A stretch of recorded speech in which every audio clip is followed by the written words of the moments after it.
Hindistan şu anda tamamen katliamların adeta cirit attığı bir ülke haline geldi. Ne katliamı bu? Müslüman katliamı yapıyor. Kimler yapıyor bunu? Hindular yapıyor. Dershanede ders çalışan çocukları ellerinde demirlerle, sopalarla bakıyorsunuz öldüresiye dövüyorlar. Ve bunlar nasıl olacak da dünya barışına imkan verecekler, destek verecekler?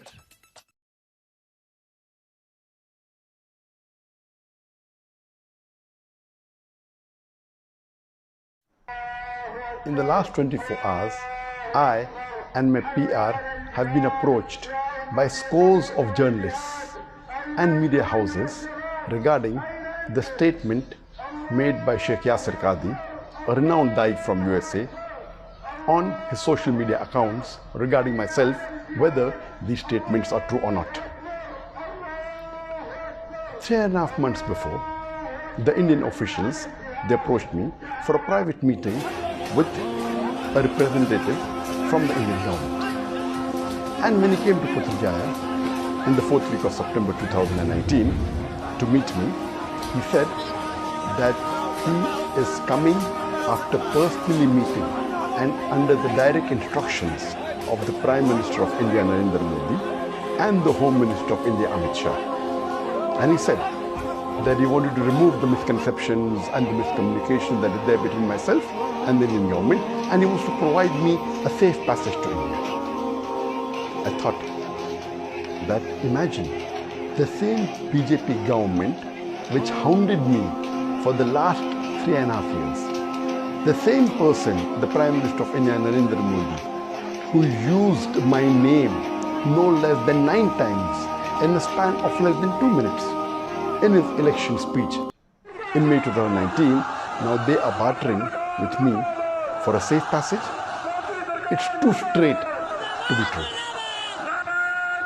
And he said that he would like to use my connections to better the relationship between India and the other Muslim countries.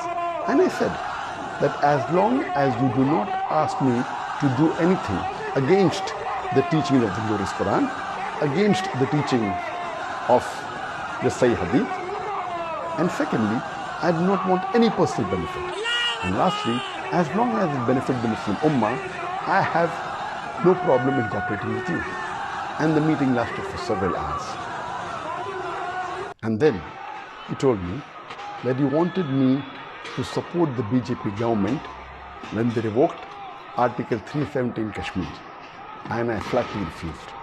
I said, according to me, revoking Article 370 in Kashmir is unconstitutional and it is taking away the rights of the people of Kashmir. I cannot support an act of injustice, and neither can I betray the people of Kashmir. And when he realized that I will not support any act of injustice, he said that he has no problem even if I speak against any agencies of India, whether it be the NIA, whether it be the ED, whether it be the police, but I should not specifically speak against the BJP government and against Narendra Modi. And I told him that according to me, the NIA, the ED, they are not to blame. They are just following their political bosses and they're being forced to do what they're doing. And I'm not here to speak against any government. I'm a Dai who's spreading the message of Islam. As long as they do not do injustice to the human beings and to Muslims, why should I speak against them? And lately, on the 17th of December 2019, I gave a press statement against CAA, the Citizen Amendment Act, and which was published in the media.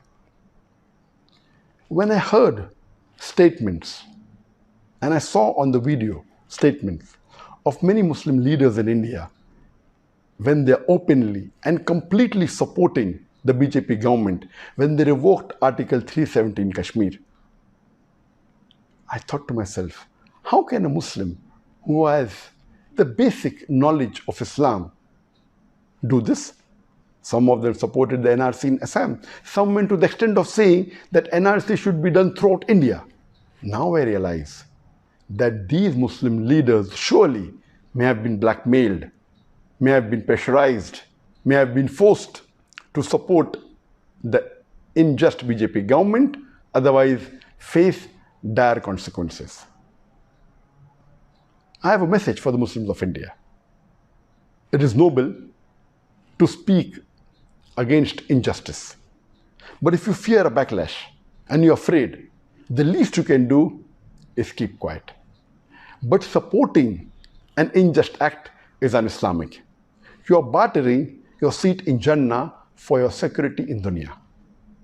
Allah says in the glorious Quran, in Surah Az-Zumar, chapter number 39, verse number 36. Is not Allah enough for His servant? But yet they frighten you with others